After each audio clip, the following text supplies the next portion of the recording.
Finding God's Life for My Will by Mike Donaghy. Chapter 2 42 Trips to the Principal's Office. As a kid, I wasn't interested in answers. I was interested in rebellion. I didn't take well to following rules, nutrition labels, no trespassing signs. They all seemed more like suggestions to me. Put simply, I was a child rebel. I made my own rules. I trespassed. I destroyed toys. I goofed around in class. Once, at my Uncle Danny's suggestion, I willingly ate an entire bowl of dog food and liked it. I guess you could say I had a gift for distorting reality to fit my personal desires. My poor mother amassed quite a few chronicles documenting my unruly antics, including but not limited to getting lost at the Lincoln Memorial at the age of 3, jumping off 10-foot diving boards before I knew how to swim, and, perhaps the most illustrious of all, what has come to be known as the Disney World incident. At the age of 4, I was restrained by a plastic leash as my family enjoyed a leisurely exploration of the park. Obviously, I had an aversion to such parameters, so, as my mother recalls, I broke free. She remembers being surprised to see a child matching my exact description walking freely past her in the opposite direction. A few moments passed before she realized I had taken the leash off and successfully lashed it onto some other random unsuspecting child. Were it not for the understanding parents of the aforementioned abductee and the gracious handling of the entire affair by the governing Disney World authorities, my mom might have been removed from the park and thrown in jail on kidnapping charges. Much of my adolescence passed in this way. I grew up in the great Commonwealth of Virginia, in the small downtown of Fredericksburg, which is widely regarded as the site of the most overwhelming victory for the Southern armies in the Civil War. Fittingly, my friends and I made war on that town every day of our prepubescent lives.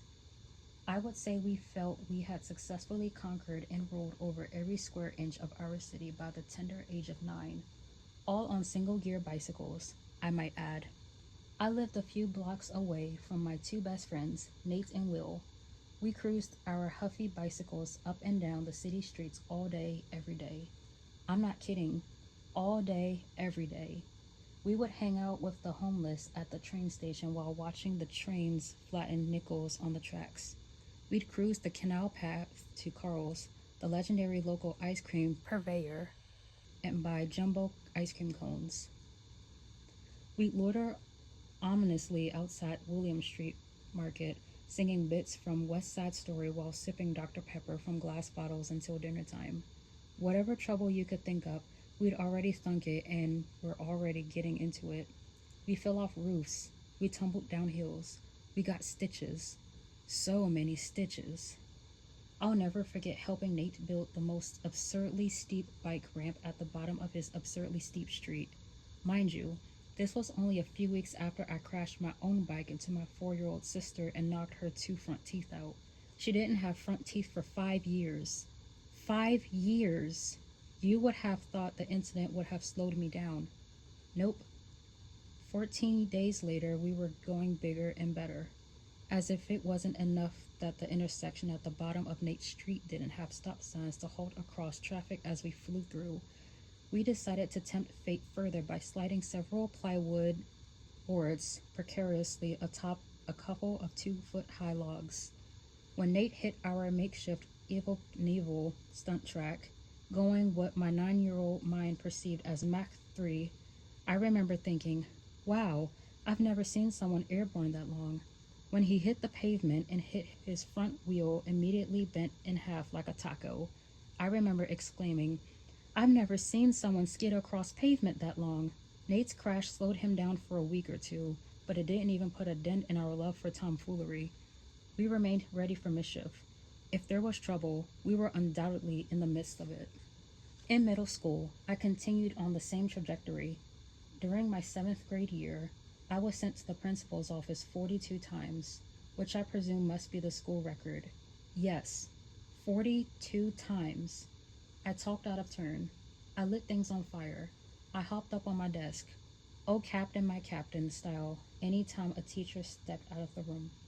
Were it not for the indelible wisdom of Randy Brunk, the presiding principal of my private Christian school, I might still be there, serving a life sentence in detention. Each time I was thrown out of class and into the chair outside his door, he would make me sit there for about 20 minutes before bringing me in. When he would finally call for me, he always started the same way. Well, Michael, what brings you into my office today? Mr. Brunk was the first adult in my life, other than my parents, who spoke to me as an equal. He never talked down to me. When he spoke to me, he not only let me reply, but also listened. I walked out of his office with plenty of demerits, but I also walked out each time feeling a little taller. Mind you, I'm well aware my behavior did not merit such courtesy, and I think that's precisely why it's worth mentioning. To this day, I still point to my talks with Randy as a marker of a rudimentary but profound shift in my life. It was the first time I can recall that an academic superior didn't seem hung up on my behavior issues, but really wanted to focus on why I felt the need to act so stupidly. After all, it's easier to firmly hand down punishment on rule breaking than it is to gently guide a wild 13-year-old to psychoanalyze himself. Not many have the patience for that sort of thing, but Randy did. The most striking example will have to be the time he caught me stealing from the school vending machine. I was down on the floor of the snack room in the gym, arm monkeyed up the candy dispensing zone, desperately swinging my fingers at a package of Starbursts nestled perfectly within reach on the bottom row. That's exactly how Mr. Brunk found me as he turned the corner. Now, what did he have to say about my act of petty larceny? Michael, you're trying to tell me that your integrity is only worth 50 cents? Interesting. I always thought it was worth more than that. And with those few words, he turned around and left me alone. No detention, no community service, no time behind bars. Granted, consequences have their place, but wisdom knows when to apply them and where those places are. He left me alone to silently examine my own heart. Years later, I realized he had perfectly embodied the quote, treat a man as he is, and he will remain as he is. Treat a man as he could be, and he will become what he should be. There's argument as to whether it was Goethe or Ralph Waldo Emerson who originally said that, but I can tell you, Randy was the first person in my life who applied it. He was the first teacher to use grace as discipline. Even though it would be another 3 years before I would read Les Miserables during my sophomore year of high school, Randy handed me my first real-life Bishop and the Candlesticks kind of a moment. I was Jean Valjean, caught red-handed. Randy was the priest who threw in the silverware too. And it worked. I haven't stolen a single thing since. I regularly thank God for Randy and for every other person like him who has shown me a different way. Come to think of it, Les Miserables has even become my favorite book. I guess I relate to people who need a little mercy. And I equate people like Randy to those who are ready to wield grace as a teaching tool because they know only grace can truly melt a heart of stone. Like Randy, my parents have always showered me with more unmerited favor than I could understand. Without their belief, compassion, and humor, I don't know where I'd be. Seriously, the fact that my mother never pulled out all her hair or had a mental breakdown is a tribute to the grace of God, as is the writing of this book. If you had told my mom 30 years ago this same son of hers, the one who was constantly falling from trees and running away from her any chance he could, the one who was sent to the principal's office 42 times, would go on to advocate the beauty of surrendering his will, she might have just laughed in your face. The following year, I changed. I don't exactly know what happened that summer, but over the course of my 8th grade year, I wasn't sent to the principal even once. That's 42-0 for those of you keeping track. How could that be? Did my teachers throw in the towel and decide to let me go ahead and overthrow the teaching staff? Did puberty finally kick in and change my neurological wiring? Perhaps. But I think the real change was in my head. I started to believe what Mr. Brunk had been telling me every one of those times I visited his office the year before. Your mistakes do not define you, Michael. Now, I don't know if he used those exact words or not, but I know those are the words that to this day are still burned into my soul. Though everyone else gave me the label of troublemaker in 7th grade, he gave me a different label to believe in. It was something like child of God. It would be another 15 years before I would scribble down the chorus to a song called "You are more" in my journal. But it was during the 42 trips to the principal's office at age 13 when those words began to take shape in my heart. You are more than the choices that you've made. You are more than the sum of your past mistakes. You are more than the problems you create. You've been remade. The Apostle Paul said it this way in 2 Corinthians 5:17. If anyone is in Christ, he is a new creation. The old has passed away. Behold, and the new has come.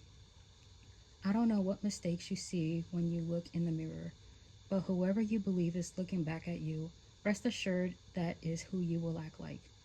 Labels are powerful things. Maybe you never learned to look past the labels you were given at 13. Maybe you agreed with the mistakes you made, and that's who you've been ever since. Maybe you dreamed of having a principal like mine because yours only told you who you would never be. Maybe you're hoping this time you'll finally get your act together. Maybe this will be the time to pick yourself up by your bootstraps and make yourself new. Maybe. Well, before you try to do that, I want to remind you what I learned as a middle school delinquent. Behavior follows the label, not the other way around. And the best part, you are a new creation right now, right where you stand, if you would simply believe it. You don't deserve it. In fact, none of us can deserve it. We only receive it. And when we receive the new name grace gives us, we begin to act like who we were made to be. Now I have 4 daughters. Pray for me. Having 4 girls in the house is great. It just means someone's crying, and it's usually me. And no, I'm not praying for a boy. I found the Lord gives girls to a family that already has a man. Heyo! But now that I'm a father, I'm intensely aware of how early we begin to believe our labels. Just a few days ago, after several willful displays of abject disobedience, my 4-year-old groaned, "I always do everything wrong." Hearing those words come out of her little mouth sent knives right through me. I knelt down and held her face gently in my hands. "No, baby," I countered firmly yet tenderly. "You made some bad choices today, but that is not who you are. You are a child of light, and tomorrow we get a new chance to act like it. Mercy is new every morning." "Every morning?" she said, raising her sorrowful eyes to mine. Endless pools of blue impossibility. "Every morning, sweet girl. I know because I need it every morning too." We hugged and I cried way more than she did. If I have any job on this earth, it is first and foremost to tell my sweet daughters every day who they get to be. After 42 trips to Randy's office, I believe we all end up becoming who we believe we are. Or maybe I should say, whose we believe we are. Thanks for reading along with me.